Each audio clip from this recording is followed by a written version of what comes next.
বর্তমান সরকারের দায়িত্ব গ্রহণের মাত্র 2 সপ্তাহ শেষ হলো।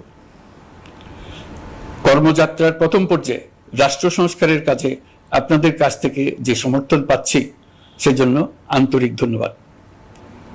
আমরা অনুধাবন করছি যে আমাদের কাছে আপনাদের প্রত্যাশা অনেক।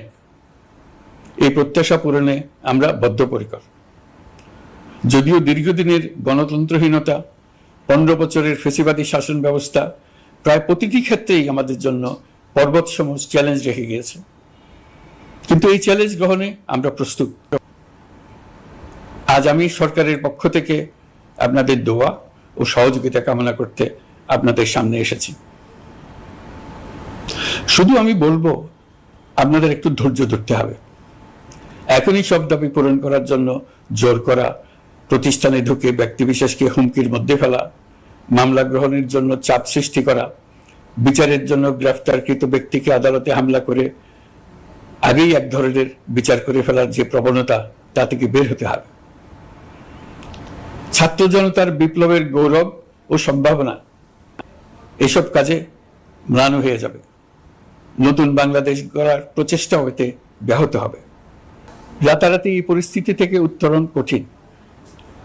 নড়বড়ে এক কাঠামো, আমি বরং বলবো জনস্বার্থের বিপরীতমুখী এক কাঠামোর উপর দাঁড়িয়ে আমাদেরকে দেশ পুনর্গঠনের কাজে হাত দিতে হয়েছে। আমরা এখান থেকেই বাংলাদেশকে এমনভাবে করতে চাই যেন এদেশে জনগণই সত্যিকার অর্থে সকল ক্ষমতার উৎস হয়, বিশ্ব দরবারে একটি মানবিক ও কল্যাণকর রাষ্ট্র হিসেবে সমাদৃত হয়।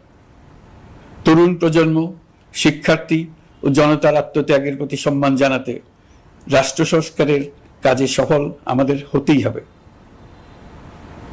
এর আর কোনো বিকল্প নেই।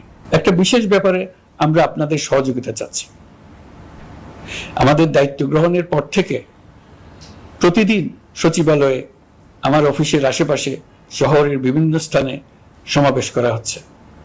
গত 16 বছরের অনেক দুঃখ কষ্ট আপনাদের জমা আছে, সেটা আমরা বুঝি। আমাদের যদি কাজ করতে না দেন, তাহলে দুঃখ ঘোচানোর সকল পথ বন্ধ হয়ে যাবে। আপনাদের কাছে একান্ত অনুরোধ, আমাদের কাজ করতে দেন। আপনাদের যা চাওয়া তা লিখিতভাবে আমাদেরকে দিয়ে যান। আমরা আপনাদের বিপক্ষ দল নয়। আইনসঙ্গতভাবে যা কিছু করার আছে আমরা অবশ্যই তা করব, কিন্তু আমাদেরকে ঘেরাও করে এই গুরুত্বপূর্ণ দিনগুলোতে আমাদের কাজে বাধা দেবেন না। সবাই মিলে তাদের বোঝান, তারা যেন এই সময়ে তাদের অভিযোগের প্রতি দৃষ্টি আকর্ষণের জন্য আমাদের দৈনন্দিন গুরুত্বপূর্ণ কাজে বাধা না দেন।